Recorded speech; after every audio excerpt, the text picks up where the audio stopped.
Welcome to T-SAT. I'm Naresh history faculty. ఈరోజు మనం ఈ వీడియోలో ఢిల్లీ సుల్తాన్ల గురించి నేర్చుకుందాము. మనకి రాజపుత్తుల యొక్క అనైక్యత వలన భారతదేశానికి తురుష్కుల యొక్క దండయాత్ర రావడం జరిగింది. తురుష్కులు భారతదేశం పైన దండయాత్ర చేసి ఆక్రమించుకోవడం జరిగింది. అందులో ముఖ్యంగా మహమ్మద్ గోరీ మహమ్మద్ గోరీ వల్ల ఏర్పడ్డ రాజ్యమే ఈ యొక్క ఢిల్లీ సుల్తాన్ల యుగం అని చెప్పాల్సి ఉంటుంది. 1192లో జరిగిన రెండవ తరైన్ యుద్ధంలో మనకి భారతదేశంలో ముస్లిం రాజ్య స్థాపన జరిగింది. మహమ్మద్ గోరీ పృథ్వీరాజ్ చౌహాన్ని ఓడించి ఢిల్లీని అజ్మీర్ని ఆక్రమించడం జరిగింది. సో ఢిల్లీ ఆక్రమణతోటి భారతదేశంలో ముస్లిం రాజ్య స్థాపనకు పునాదులు పడ్డాయని చెప్పాల్సి ఉంటుంది. మహమ్మద్ గోరీ సేనాని అయిన ఐబక్ క్రీస్తు శకం 1206లో ముస్లిం పాలన భారతదేశంలో ప్రారంభించడం జరిగింది. 1206 నుండి 1226 వరకు ముస్లిం పాలనా యుగాన్ని ఢిల్లీ సుల్తాన్ల యుగం అని చెప్పేసి పిలుస్తారు. మనకి ఢిల్లీ సుల్తాన్లను ఎందుకు పిలిచారయ్యా అంటే ఢిల్లీని రాజధానిగా చేసుకొని సుల్తానులు పరిపాలించారు కాబట్టి ఢిల్లీ సుల్తానుల యుగం అని చెప్పేసి పిలిచారు. ఢిల్లీ రాజధానిగా ఉంది, వీళ్ళందరూ కూడా సుల్తాన్ అనే పదంతో పరిపాలించారు. సో ఢిల్లీ సుల్తాన్లు ఈ యొక్క రాజ్యంలో ఈ యొక్క ఢిల్లీ సుల్తాన్ల యుగంలో 5 వంశాల వారు పరిపాలించారండి. 5 వంశాల వారు బానిస వంశము, ఖిల్జీ వంశము, తుగ్లక్ వంశము, సయ్యద్ వంశము మరియు లోడీ వంశము. ఈ 5 వంశాల వారు ఢిల్లీని రాజధానిగా చేసుకొని దాదాపు 320 సంవత్సరాలు 1206 నుంచి 1226 వరకు భారతదేశాన్ని పరిపాలించడం జరిగింది. అందులో మనం మొదటగా బానిస వంశం గురించి స్టార్ట్ చేసుకుందాము. బానిస వంశము 1206 నుండి 1290 వరకు పరిపాలించడం జరిగింది. మహమ్మద్ గోరీ వచ్చేసి గోర్ యొక్క రాజుగా ఉన్నాడు. తన ప్రతినిధిగా కుతుబుద్దీన్ ఐబక్ని ఇండియాలో పెట్టడం జరిగింది. కానీ 1206లో మహమ్మద్ గోరీ హత్య గావించబడ్డాడు. మహమ్మద్ గోరీకి పుత్ర సంతానం లేని కారణంగా మహమ్మద్ గోరీ యొక్క బానిస కుతుబుద్దీన్ ఐబక్ భారతదేశంలో స్వతంత్ర ప్రకటించుకోవడం జరిగింది. భారతదేశంలో ఇతను ఒక స్వతంత్ర రాజ్యాన్ని స్టార్ట్ చేసుకున్నాడు. కుతుబుద్దీన్ ఐబక్ వచ్చేసి మహమ్మద్ గోరీ యొక్క బానిస. మహమ్మద్ గోరీ మరణాంతరము భారతదేశంలో ఈ యొక్క రాజ్యాన్ని స్టార్ట్ చేసుకున్నాడు. ఇతని రాజధాని లాహోర్.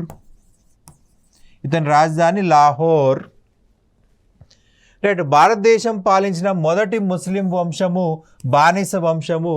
ఈ యొక్క వంశంలో ప్రముఖులు తమ జీవిత ప్రారంభంలో బానిసలు.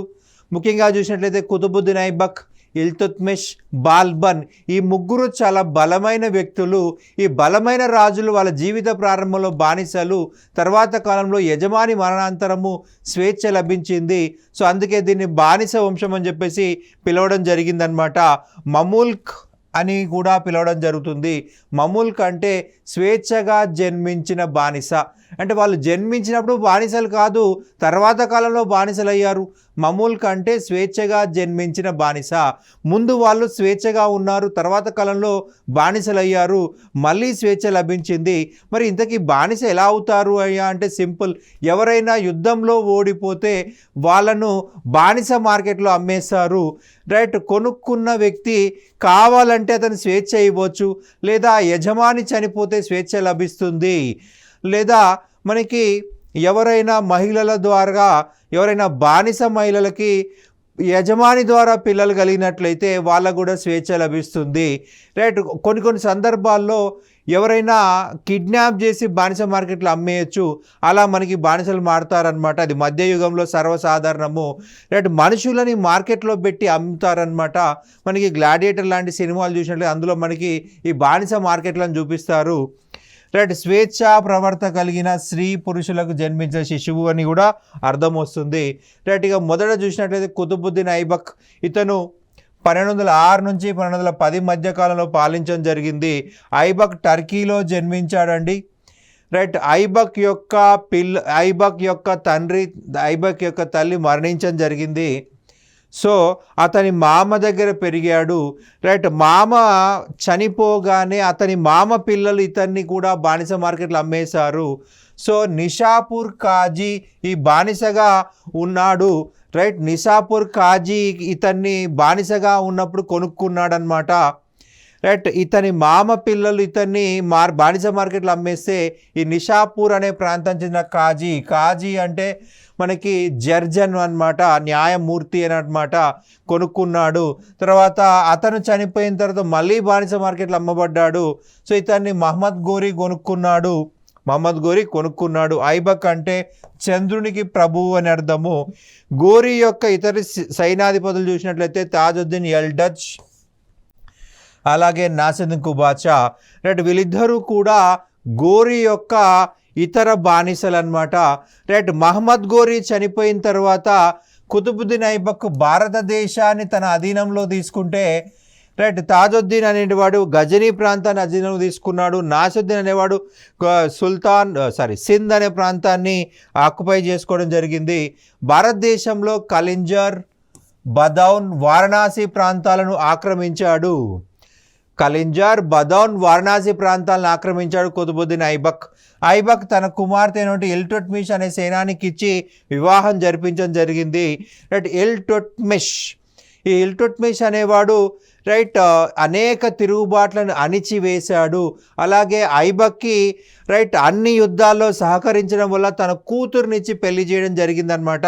ఐబక్ పేరు మీద ఖుత్బా చదవడం కానీ సొంతంగా నాణాలు కానీ ముద్రించడం కానీ జరగలేదు. కావున సార్వభౌముడు కాదన్న అభిప్రాయం అనేది ఉంది. తన పేరు మీద నాణాలు ఇవ్వలేదు, తన పేరు మీద ఖుత్బా చదవలేదు. ఖుత్బా అంటే మనకి ప్రతి శుక్రవారం కూడా నమాజు చదివిన తర్వాత ప్రవచనాలు మత పెద్ద ఇస్తాడు. ఆ మత పెద్ద చదివే ప్రవచనాలే ఖుత్బా. అందులో రాజు పేరు చదవాల్సి ఉంటుంది, కానీ ఈ యొక్క ఐబక్ తన పేరు చదువుకోలేదన్నమాట. రైట్, కాబట్టి ఇతడు సార్వభౌముడు కాదు, మహమ్మద్ గోరీ పేరు మీద పరిపాలించిన ఒక అభిప్రాయం అయితే ఉంది. ఇక నెక్స్ట్ చూసినట్లయితే హిందూ రాజ్యంపై ఇస్లాం విజయాన్ని గుర్తుగా ఢిల్లీలో కుతుబ్ మినార్ నిర్మాణము ప్రారంభించాడు. మనకి ఇతను ఒక ఫ్లోర్ మాత్రమే కన్స్ట్రక్ట్ చేశాడండి, గ్రౌండ్ ఫ్లోర్ మాత్రమే కన్స్ట్రక్ట్ చేశాడు. కుతుబ్ మినార్ యొక్క అసలు పేరు షమ్స్ మినార్ అని చెప్పాల్సి ఉంటుంది. కుతుబుద్దీన్ ఐబక్ దీనికి పెట్టిన పేరు షమ్స్ మినార్. రైట్, అయితే ఒక గ్రౌండ్ ఫ్లోర్ మాత్రమే కంప్లీట్ చేశాడు. ఇల్తుత్మిష్ అనేవాడు కుతుబ్ మినార్ని పూర్తి చేయడం జరిగింది. రైట్, ఇల్తుత్మిష్ అనే వ్యక్తి యొక్క షమ్స్ మినార్కి కుతుబ్ మినార్ అని చెప్పేసి పేరు పెట్టాడు. రైట్, కుతుబ్ మినార్ అని పేరు కుతుబుద్దీన్ ఐబక్ పెట్టలేదు, ఇల్తుత్మిష్ పెట్టడం జరిగింది. మొదట ఆయన పెట్టిన పేరు షమ్స్ మినార్. ఐబక్ యొక్క బిరుదులు చూసినట్లయితే బడే మాలిక్ పెద్ద యజమాని, లాక్ బక్ష్. రైట్, ఈ రెండు ఐబక్ యొక్క బిరుదులు. బడే మాలిక్ అంటే పెద్ద యజమాని, లాక్ బక్ష్ పండితులకి అక్షర లక్షలు ఇచ్చేవాడు అని అర్థము.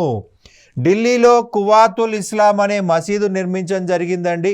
ఈ కువాతుల్ ఇస్లాంలో భాగమే మనకు ఈ యొక్క కుతుబ్ మినార్ అని చెప్పాల్సి ఉంటుంది. యాక్చువల్గా చూసినట్లయితే ఢిల్లీలో మెహరౌలీ అనే నగరాన్ని నిర్మించాడు. నిర్మించడం జరిగింది. ఆ మెహరౌలీ నగరంలో భాగమే కువాతుల్ ఇస్లాం మసీదు, ఇందులో భాగమే కుతుబ్ మినార్ అన్నమాట. మెహరౌలీ నగరంలో భాగము కువాతుల్ ఇస్లాం మసీదు, కువాతుల్ ఇస్లాం మసీదులో భాగము కుతుబ్ మినార్ అని గుర్తుపెట్టుకోవాలి.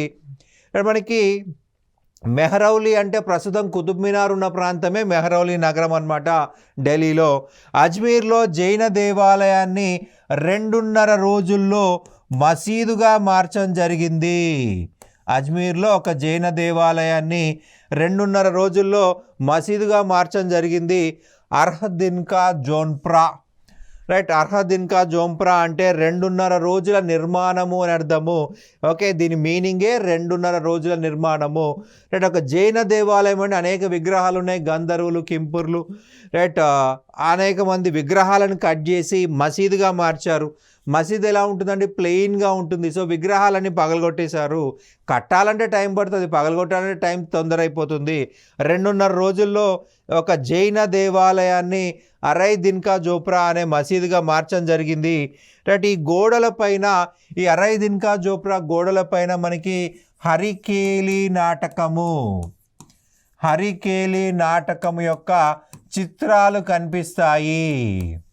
హరికేలి నాటకం యొక్క చిత్రాలు, పెయింటింగ్స్ కనిపిస్తాయి. టోటల్ నాటకం ఇంకా కూడా మనకి విగ్రహాలంటే పగలగొడతాడు, పెయింటింగ్ ఎలా తీస్తాడు? తీసేయడం చాలా కష్టము.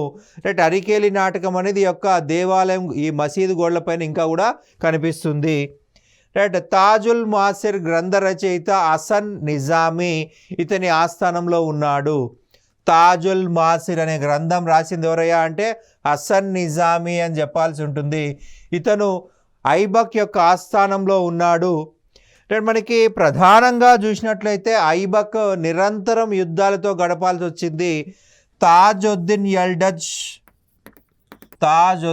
ఎల్డజ్ ఇతను గజనీ యొక్క పాలకుడు. రైట్, ఇతని కూతుర్ని ఐబక్ వివాహం చేసుకోవడం జరిగింది. నాసిరుద్దీన్ కుబాచా ఇతను రైట్ సింధ్ మరియు ముల్తాన్ ప్రాంతాలను తన అధీనంలో ఉంచుకున్నాడు. సింధ్ మరియు ముల్తాన్ ప్రాంతాలు. రైట్, ఇతనికి తన సోదరినిచ్చి వివాహం జరిపించడం జరిగింది. తాజుద్దీన్ ఎల్డజ్ కూతుర్ని పెళ్లి చేసుకున్నాడు ఐబక్. నాసిరుద్దీన్ కుబాచాకి తన సోదరిని, తన సిస్టర్నిచ్చి పెళ్లి చేశాడు. రైట్, వీళ్ళు రక్త సంబంధానికి, బంధుత్వానికి ప్రాధాన్యత ఇవ్వలేదు. వీళ్ళిద్దరూ కూడా ఢిల్లీని ఆక్రమించే ప్రయత్నం చేశారు. వీళ్ళిద్దరూ కూడా నిరంతరము ఐబక్తో యుద్ధాలు చేయడం జరిగింది. రైట్, ఆ యుద్ధాల్లో ఇల్తుత్మిష్ సహాయం చేశాడు. రైట్, 1210లో కూడా ఐబక్ పైన తాజుద్దీన్ ఎల్డజ్ దాడి చేయడం జరిగింది. సో ఈ దాడిలో అతన్ని ఓడించి గజనీ వరకు తరిమేశాడు. తరిమేసిన తర్వాత ఆయన లాహోర్కి వచ్చాడండి. లాహోర్లో చౌగన్ అనే ఆట ఆడుతూ మనకి చాలా గొప్ప విజయం సాధించాడు కాబట్టి సెలబ్రేట్ చేసుకోవాలనుకున్నాడు. సో ఆయన సెలబ్రేట్ చేసుకునే విధానంలో ముఖ్యంగా చౌగన్, దాన్నే పోలో అంటాం. పోలో అంటే గుర్రాలను బ్యాలెన్స్ చేస్తూ ఆడే హాకీ. గుర్రం చాలా చాకచక్యంగా నడపాలి, మళ్ళీ గోల్స్ చేయాల్సి ఉంటుంది. హాకీ గేమ్ లాగా ఉంటుంది. కానీ జనరల్గా హాకీ గేమ్లో మనం పరిగెడతాం, కానీ ఇక్కడ గుర్రం పైన ఉండి పరిగెత్తాల్సి ఉంటుంది అనమాట. 1210లో ఐబక్ లాహోర్లో చౌగన్ అనే ఆట ఆడుతూ గుర్రం పైనుంచి జారిపడ్డాడు. రైట్, ప్రమాదవశాత్తు గుర్రం పైన పడిపోయి మరణించాడు. నిరంతరం యుద్ధాల్లో ఉండడం వలన అతను అలసిపోయాడు. సో దారుణంగా గాయపడి మరణించడం జరిగింది. ఇక ఇల్తుత్మిష్ విషయంకి వచ్చినట్లయితే ఐబక్ తదనంతరం పాలకుడు అతని కుమారుడు ఆరాంషా. ఐబక్ యొక్క కుమారుడు ఆరాంషా రాజయ్యాడు. ఇతను అసమర్థుడు. 8 నెలల పాటు మాత్రమే పరిపాలించాడు ఆరాంషా, 8 నెలలు. రైట్, ఇల్తుత్మిష్ వచ్చి చాలా తెలివైన వాడు, సమర్థుడు. సో రాజ్యాన్ని కాపాడాలంటే ఖచ్చితంగా ఇల్తుత్మిష్ కావాలి అని నవాబులంతా కూడా ఇతన్ని ఆహ్వానించారు. సో ఇల్తుత్మిష్ వచ్చేసి ఆరాంషాను జూదు యుద్ధంలో ఓడించి రైట్ అధికారాన్ని చేజిక్కించుకున్నాడు అనమాట. రైట్, ఇల్తుత్మిష్ అధికారము వచ్చిన తర్వాత మనకి ఐబక్ కాలంలోనే గ్వాలియర్, బదౌన్ ప్రాంతాలకు ప్రాతినిధ్యం వహించాడు. మరి ఇక్కడ టైం పీరియడ్ చూసినట్లయితే 1211 నుంచి 1236 వరకు పరిపాలించాడు ఇల్తుత్మిష్. మనకి ఢిల్లీ సుల్తానుల యొక్క నిజమైన స్థాపకుడు అని చెప్పాలి. ఎందుకంటే ఐబక్ పరిపాలనను ఏర్పాటు చేయలేదు. ఐబక్ పరిపాలన ఏర్పాటు చేసేంత టైం లేదు. నిరంతరం యుద్ధాలతో గడిచిపోయింది. ఈ యొక్క ఇల్తుత్మిష్ అనే వ్యక్తికి చాలా టైం ఉంది కాబట్టి చాలా పరిపాలన తీసుకొచ్చాడు. అందుకే ఇతన్ని నిజమైన స్థాపకుడు అని అంటాము. షంసుద్దీన్ ఇల్తుత్మిష్ ఢిల్లీ సుల్తానుల నిజమైన స్థాపకుడు లేదా నిజమైన నిర్మాత అంటారు. ఈయన తురుష్కుల ఇల్బారీ తెగకు చెందినవాడు. 1214-15లో గజనీ పాలకుడు తాజుద్దీన్ ఎల్డజ్ 3వ తరైన్ యుద్ధంలో ఓడించాడు. మరొకసారి దాడి చేశాడండి. ఈ యుద్ధము ఇక్కడ 3వసారి తరైన్ యుద్ధం జరిగింది. మనకి మొదటి తరైన్ యుద్ధం, 2వ తరైన్ యుద్ధం మహమ్మద్ గోరికి సంబంధించి అయితే, 3వది వచ్చేసి ఇల్తుత్మిష్ అనమాట. ఈ యుద్ధంలో తాజుద్దీన్ ఎల్డజ్ను పూర్తిగా ఓడించాడు. 1226లో రణతంబోర్ని ఆక్రమించాడు. 1235లో ఉజ్జయిని మహంకాళి ఆలయంను ధ్వంసం చేయడం జరిగింది. సుల్తాన్ అను బిరుదు ధరించిన మొదటి పాలకుడు ఇతను. రైట్, ఇతని రాజధాని చూసినట్లయితే లాహోర్ నుండి ఢిల్లీకి మార్చడం జరిగింది. ఐబక్ పరిపాలించింది లాహోర్ నుండి. రైట్, ఇల్తుత్మిష్ ఢిల్లీకి మార్చాడు. ఎందుకు ఢిల్లీకి మార్చాడయ్యా అంటే మనకి రాజధాని అనేది దేశం మధ్యలో ఉండాలి, కానీ మనకు లాహోర్ అనేది సరిహద్దుల్లో ఉంది. మంగోలుల దండయాత్రలు జరుగుతూ ఉన్నాయి. సో మనకి వాయువ్య భారతదేశంలో లాహోర్ ఉంది. సో లాహోర్ కంటే ఢిల్లీ అత్యంత సురక్షితమైన ప్రాంతం అని, మంగోళ్ళ దండయాత్ర నుంచి కాపాడుకోవాలంటే ఏకైక మార్గం ఢిల్లీ కాబట్టి రాజధానిని ఢిల్లీకి మార్చేశాడు. రైట్, రాజధాని ఢిల్లీకి మార్చడం జరిగింది. 1212లో నాసిరుద్దీన్ కుబాచాను మన్సూరా యుద్ధంలో ఓడించాడు. ఇతని నుంచి ముల్తాన్ ప్రాంతాన్ని, సింధ్ ప్రాంతాన్ని ఆక్రమించుకున్నాడు. ఇతని కాలంలోనే వాయువ్య భారతదేశంలో మంగోళ్ళ దండయాత్ర జరిగిందండి. చెంగిస్ ఖాన్ నాయకత్వం వహించాడు. రైట్, భారతదేశం పైన 1221లో చెంగిస్ ఖాన్ దాడి చేయడం జరిగింది. రైట్, ఖొరజాన్ పాలకుడు వచ్చేసి అలావుద్దీన్ మహమ్మద్. ఇతను చెంగిస్ ఖాన్ యొక్క సైన్యాన్ని ఓడించడం జరిగింది. సో చెంగిస్ ఖాన్ యొక్క సైన్యాన్ని ఓడించడంతో ఈ చెంగిస్ ఖాన్ అనే వ్యక్తికి విపరీతమైన కోపంతో రైట్ ఇతను ఖొరజాం పైన దాడి చేశాడు. మనకి ఈ యొక్క చెంగిస్ ఖాన్ ఎవరయ్యా అంటే మంగోల్ యొక్క నాయకుడు. ఈ చెంగిస్ ఖాన్ యొక్క చరిత్ర చూసినట్లయితే వీళ్ళది మంగోలియాలో చాలా చిన్న తెగ. అయితే చైనా రాజులు నిరంతరము అనాగరికుల నుంచి దండయాత్రలు ఎదుర్కొంటూ ఉన్నారు. అయితే ఈ అనాగరికుల దండయాత్ర నుంచి తమను తాము కాపాడుకోవడం కోసము ఈ యొక్క మంగోళ్ళకు వీళ్ళకి గన్స్ ఎలా వాడాలో నేర్పించడం జరిగింది, గన్స్ ఎలా తయారు చేయాలో నేర్పించడం జరిగింది. ఈ చెంగిస్ ఖాన్ ఏం చేశాడు, చైనా సహాయంతో గన్ వాడడం నేర్చుకున్నాడు, చైనా సహాయంతో గన్స్ ఎలా తయారు చేయాలో నేర్చుకున్నాడు, చైనాను ఆక్రమించుకున్నాడు, పూర్తి చైనా తన కంట్రోల్లో తీసుకున్నాడు, పెకింగ్ కేంద్రంగా స్వతంత్ర రాజ్య స్థాపన చేసుకున్నాడు, పూర్తి చైనాకి రాజైపోయాడు. సో తర్వాత అతను ఖొరజాం లేదా మధ్య ఆసియా పైన దాడి చేశాడు. అయితే చెంగిస్ ఖాన్ వెళ్ళలేదండి, అతని స్థానంలో అతని సైన్యాధికారి వెళ్ళాడు. అతని సైన్యాధికారి అక్కడ ఓడిపోవడం జరిగింది. సో ఈ చెంగిస్ ఖాన్ అనేవాడు స్వయంగా బయలుదేరి ఖొరజాంను ఆక్రమించుకున్నాడు. సో అలావుద్దీన్ పారిపోవడం జరిగింది. రైట్, అలావుద్దీన్ మహమ్మద్ పారిపోయాడు. అతని కుమారుడు జలాలుద్దీన్ మంగబార్ని సహాయం కోసం ఇల్తుత్మిష్ దగ్గరికి రావడం జరిగింది. కానీ ఇల్తుత్మిష్ చాలా తెలివిగా అతనికి సహాయం చేయలేదు. ఎందుకంటే ఈ యొక్క ఇల్తుత్మిష్ జలాలుద్దీన్ మంగబార్నికి సహాయం చేయడం అంటే ఈ చెంగిస్ ఖాన్తో యుద్ధానికి దిగడమే. రైట్, చరిత్రలో దాదాపుగా మొట్టమొదటి క్రూరమైన వ్యక్తిగా చెప్పొచ్చు. దాదాపుగా 5 లక్షల మందిని ఈ చెంగిస్ ఖాన్ హత్య చేశాడు. రైట్, ఇతనితో యుద్ధానికి వెళ్ళడం అంటే పులినోట్లో తల పెట్టడమే అని అర్థమైంది ఇల్తుత్మిష్కి. రైట్, పులినోట్లో తల పెడితే మన తల వస్తుందండి, రాదు. అట్లాగే చావుకి ఎవడు కూడా ఎదురుపోడు. చెంగిస్ ఖాన్కి ఎదురుపోవడం అంటే చావుకి ఎదురుపోవడమే, చావు నోట్లో తలబెట్టడం అని భావించి ఈ ఇల్తుత్మిష్ జలాలుద్దీన్ మంగబార్నికి షెల్టర్ ఇవ్వలేదు, స్థావరం కల్పించలేదు.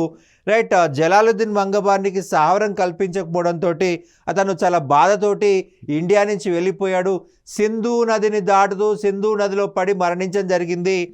అయితే చెంగిస్ ఖాన్ ఒక లెటర్ రాశాడు ఈ ఇల్తుత్మిష్కి, నీ రాజ్యాన్ని నేను ఆక్రమించబోవట్లేదు, శుభాకాంక్షలు అని చెప్పేసి.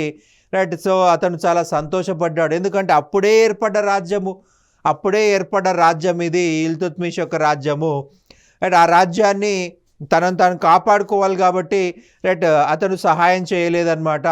అయితే మరి చెంగిస్ ఖాన్ అనేవాడు భారతదేశం పైన అసలు దాడి చేయలేదా అంటే ఇల్తుత్మిష్ రాజ్యం పైన దాడి చేయలేదు, ఇల్తుత్మిష్ అధీనంలో ఉన్న ప్రాంతం పైన దాడి చేయలేదు. 1221లో సోమనాథ్ దేవాలయం పైన దాడి చేశాడు. సోమనాథ్ దేవాలయాన్ని ఆక్రమించుకోవడం జరిగింది. బెంగాల్లో తిరుగుబాటు చేసిన గియాజుద్దీన్ను అణిచివేసి ఇల్తుత్మిష్ కుమారుడు నాసిరుద్దీన్ మహమ్మద్ అకాల మరణం చెందడంతో ఆయనకు ఢిల్లీలో సమాధి నిర్మించి ఇల్తుత్మిష్ను సమాధుల పితామహుడు అని చెప్పేసి పిలువబడ్డాడు. సమాధుల పితామహుడు. రైట్. మనకి ఢిల్లీ సుల్తాన్ల కాలంలోనే మనకు సమాధులని ఎలాబరేట్గా నిర్మించడం స్టార్ట్ అయింది. అంతకన్నా ముందు నార్మల్గా సమాధి కట్టి వదిలేసేవాళ్ళు. ఈ ఇల్తుత్మిషే మొదటిసారిగా సమాధుల నిర్మాణానికి ప్రాధాన్యత ఇచ్చాడు. సో అందుకే సమాధుల పితామహుడు అంటాము. రైట్. ఈ ఇల్తుత్మిష్ పరిపాలన కోసము చిహల్గని లేదా చాలీసా అనేటువంటి వ్యవస్థని ఏర్పాటు చేయడం జరిగిందండి. ఇందులో 40 మంది బానిస తురుష్క సర్దార్లు ఉంటారు. రైట్. ప్రధానమంత్రి ఇక్కడి నుంచే ఉంటారు, ఆర్థిక మంత్రి, సైన్య మంత్రి, అట్లా అన్ని ఉన్నత అధికారాల యొక్క చాలీసాకే లేదా చిహల్గనికే ఉంటాయి. తుర్ఖాన్ ఈ చిహల్గని అని కూడా పిలువబడుతుంది. ఇక నెక్స్ట్ చూసినట్లయితే రాజ్యమును ఇక్తాలనే సైనిక విభాగాలుగా విభజించి ముక్తి అనే అధిపతిని నియమించడం జరిగింది. ఇక్తాలను సైనిక విభాగాలుగా విభజించారు. రైట్. వారికి అధికారి ముక్తి. రైట్. టంకా అంటే వెండి నాణెము, జీతలు అనగా రాగి నాణెము.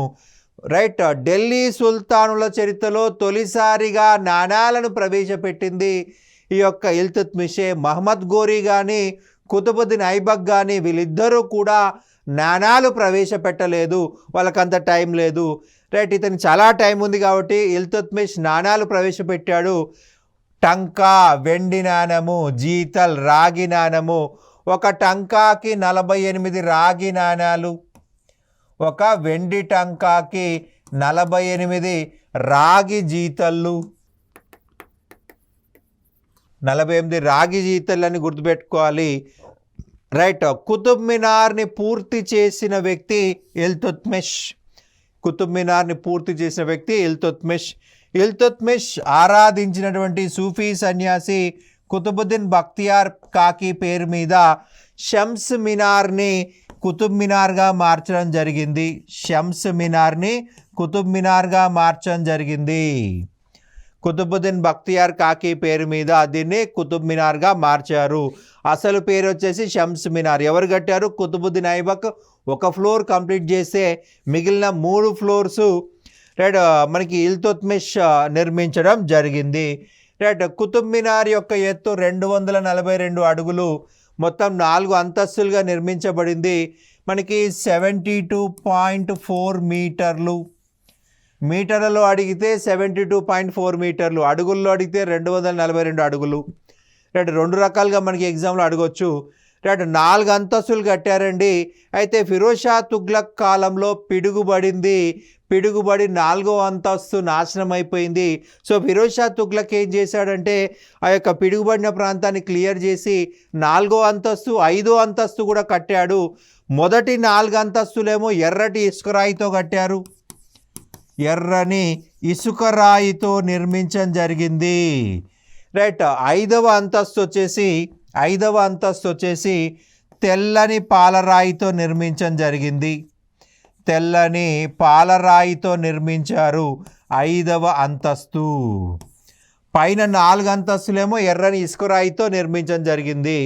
రైట్. నిరంతరం యుద్ధాల వలన అనారోగ్యంతో 1936లో మరణించాడు. ఇతని సమాధి ఢిల్లీలోని కుతుబ్ మినార్కు సమీపంలో కనిపిస్తుంది.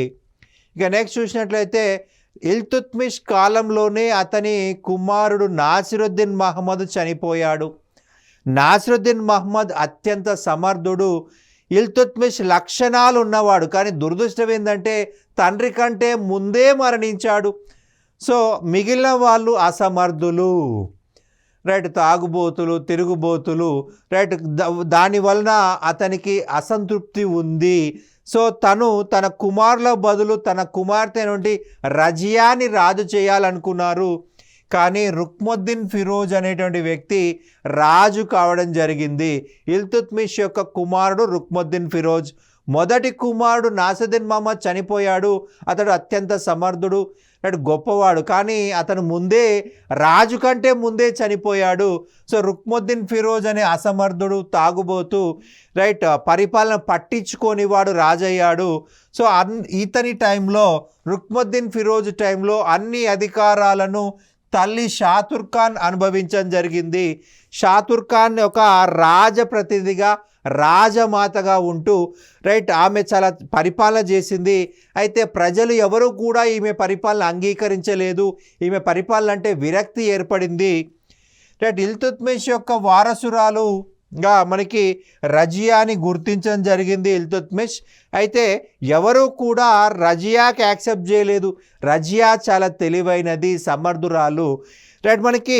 మనకు మంత్రులు అనుకూలంగా ఉండేవాళ్ళు కావాలనుకుంటారు.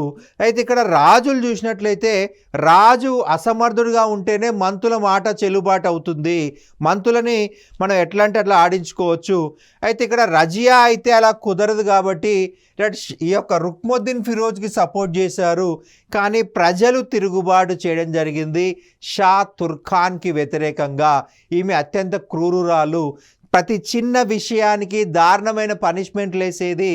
సో ఆ దారుణమైన పనిష్మెంట్ల వల్ల రైట్ అందరికీ వ్యతిరేకత వచ్చింది. వాళ్ళందరూ కూడా రజియాకు సహాయం చేయడంతో ఇల్తుత్మిష్ యొక్క వారసురాలుగా సుల్తానా రజియా సింహాసనమును స్వాధీనం చేసుకొని జరిగింది. రుక్నుద్దీన్ ఫిరోజ్ను హత్య చేసింది. భారతదేశ చరిత్రలో మొట్టమొదటి మహిళా పరిపాలకురాలు అంటే రజియా అని చెప్పుకోవాల్సి ఉంటుంది. భారతదేశ చరిత్రలోనే మొట్టమొదటి మహిళా పరిపాలకురాలు. 1936లో రాజు అయింది, 1940 వరకు పరిపాలించింది. రాజుకి ఇక్కడ మహిళా జెండర్ ఇవ్వకూడదు, పురుష జెండరే ఇవ్వాల్సి ఉంటుంది. ఢిల్లీని పరిపాలించిన ఏకైక ముస్లిం పాలకురాలు. భారతదేశాన్ని పరిపాలించిన మొదటి మహిళా పరిపాలకురాలు కూడా రజియా. భారతదేశాన్ని పరిపాలించిన మొదటి మహిళ రజియా. ఈమె కంటే ముందు ఏ మహిళలు కూడా పరిపాలించలేదా అంటే పట్టాభిషేకం చేసుకోలేదు. పట్టాభిషేకం చేసుకుంటేనే రాజు, పట్టాభిషేకం చేసుకోకపోతే రాజు కాదు. పట్టాభిషేకం చేసుకుని సింహాసనం పైన కూర్చుంటేనే రాజు. తమ కుమారుల తరపున పరిపాలన చేస్తే అది రాజు కింద కన్సిడర్ కారు, పరిపాలకుల కింద కన్సిడర్ కారు, ప్రతినిధులు అవుతారు. అనేక మంది మహిళలు ప్రతినిధులుగా పరిపాలించారు. శాతవాహన కాలం నుంచి అనేక మంది మహిళలు ప్రతినిధులుగా ఉన్నారు. రైట్. కానీ పట్టాభిషేకం జరుపుకోలేదు. పట్టాభిషేకం చేసుకుంటేనే రాజు. అలా పట్టాభిషేకం చేసుకున్న మొదటి మహిళ రజియా. రైట్. పురుష వస్త్రధారణ చేయట, స్త్రీగా పాలించుట, రైట్ మొదలగు సాంప్రదాయ విషయాలు తురుస్కులు వీళ్ళకి నచ్చలేదు. సో వాళ్ళు తిరుగుబాటు చేయడం జరిగింది. తురుష్క సర్దార్ల ప్రాబల్యం అణుచుటకు తురుష్కేతరులకు ప్రాధాన్యత ఇచ్చింది, ఉన్నత పదవులు ఇచ్చింది. రైట్. అబిసీనియాకు చెందినటువంటి మాలిక్ యాకుత్ను అశ్వదళాధిపతిగా నియమించింది. అశ్వదళాధిపతి అనే పోస్టు అనే పదవి చిహల్గనీకి మాత్రమే. రైట్. అశ్వదళాధిపతి అనేటువంటి పదవి చిహల్గనీకి మాత్రమే. కానీ ఏమేం చేసింది? అబిసీనియాకు చెందినటువంటి మాలిక్ యాకుత్కి ఇవ్వడం జరిగింది, జమాలుద్దీన్ యాకుత్కి ఇవ్వడం జరిగింది. అయితే ఈ తురుష్క సర్దార్లు చిహల్గనీ వాళ్ళు తిరుగుబాటు చేయడం జరిగింది. అలాగే మరొక ముఖ్యమైన అంశం వచ్చేసి ఈమె మహిళ. రాజు కాగానే ఏనుగు అంబారీ ఎక్కి రైట్ పట్టు వస్త్రాలు ధరించి ఈ యొక్క ఢిల్లీ వీధుల్లో అందరికీ డబ్బుని విసిరింది, డబ్బుని దానం చేసింది. మీ అందరినీ నేను చక్కగా పరిపాలిస్తాను, మీ అందరికీ ఎటువంటి ఇబ్బంది లేకుండా కాపాడుతానని ప్రామిస్ చేసింది. అది మత పెద్దలకు నచ్చలేదు. షరియత్ ప్రకారం ప్రతి ముస్లిం మహిళ ఖచ్చితంగా బుర్కా ధరించాలి. కానీ ఇక్కడ పట్టు వస్త్రాలు ధరించి బుర్కా ధరించకుండా ఏనుగు అంబారీకి ఊరేగడం ఉలేమాలు మత పెద్దలకు నచ్చలేదు. అలాగే మహమ్మద్ జునైదీ అనే వ్యక్తి ప్రధానమంత్రి. అతను రజియాని అంగీకరించలేదు. షరియత్ ప్రకారం మహిళ పరిపాలన చేయకూడదు. సో మహిళ పరిపాలన చేయకూడదు కాబట్టి రైట్ మహమ్మద్ జునైదీ అనే ప్రధానమంత్రి తిరుగుబాటు చేశాడు. ఇక చివరగా ఈ యొక్క రాష్ట్ర గవర్నర్లు కూడా తిరుగుబాటు చేశారు. బటిండా పాలకుడైన ఆల్తూనియా తిరుగుబాటు చేయడం జరిగింది. రైట్. ఈ ఆల్తూనియా అనేవాడు రజియాని ప్రేమించడం జరిగింది. కానీ రజియా వచ్చేసి ఈ అశ్వదళాధిపతి అయినటువంటి మాలిక్ యాకుత్ను ప్రేమించడం జరిగింది. సో అది నచ్చని ఆల్తూనియా తిరుగుబాటు చేయడం జరిగింది. రైట్. జమాలుద్దీన్ యాకుత్ను లవ్ చేయడము నచ్చలేదు ఆల్తూనియాకి. సో ఈయన తిరుగుబాటు చేశాడు. రజియా అతన్ని అణిచివేయడం కోసము బటిండాకి వెళ్ళింది, కానీ అతను ఓడించాడు. జమాలుద్దీన్ యాకూత్ను హత్య చేసి రజియాను జైల్లో బంధించడం జరిగింది. సో రజియా చాలా తెలివైనది, జైలు నుంచి బయటికి రావడం కోసము రైట్ ఈ యొక్క ఆల్తూనియానే వివాహం చేసుకుంది. ఆమెకి రాజ్యం కావాలండి, రాజ్యం కావడం కోసము ఆమె ఏదైనా చేయడానికి రెడీ. సో ఆమెకి ఇంకా పెళ్లి కాలేదు. సో జమాలుద్దీన్ యాకూత్ని ప్రేమిస్తే వాడిని చంపబడ్డాడు. సో ఇక ఆల్తూనియా ప్రేమిస్తున్నాడని తెలుసుకొని వాడిని పెళ్లి చేసుకుంటే జైలు నుంచి బయటికి వస్తుంది, కాబట్టి ఆమె పెళ్లి చేసుకుంది చాలా తెలివిగా. ఆమె ఢిల్లీలో లేకపోవడంతో తురుష్క సర్దార్లు ఆమె సోదరుడైన బహరామ్ షాను సుల్తాన్గా నియమించారు. రజియా తదనంతరం బహరామ్ షా, అలావుద్దీన్ మసూద్ షా, నాసిరుద్దీన్ మహమ్మద్ పరిపాలించారు. మనకి ఈ యొక్క రజియా పరిస్థితి చూసినట్లయితే ఢిల్లీ పరిసరాలలో రజియాని ఆల్తూనియాని హత్య చేయడం జరిగింది. సో ఢిల్లీ పరిసర ప్రాంతాల్లో రజియాని ఆల్తూనియాని హత్య చేశారు. రజియా చనిపోయిన తర్వాత బెహ్రామ్ షా, అలావుద్దీన్ మసూద్, నాసిరుద్దీన్ మహమ్మద్ పరిపాలించడం జరిగింది. రైట్, నాసిరుద్దీన్ మహమ్మద్ చూసినట్లయితే 1246 నుంచి 1266 మధ్య పాలించాడు. ఇతను ఇల్తుత్మిష్ మనవడు. రైట్, ఇల్తుత్మిష్ మనవడు. ఖురాన్ కాపీలను మార్కెట్లో అమ్మి ఆయన జీవనం కొనసాగించేవాడు. రైట్, ఇతన్ని తీసుకొచ్చి రాజుగా చేయడం జరిగింది. రైట్, ఇది మనకు బానిస వంశం యొక్క పార్ట్ అన్నమాట. రైట్, నెక్స్ట్ సెషన్లో మనము మిగతాది కూడా డిస్కస్ చేసుకుందాము. Thank you.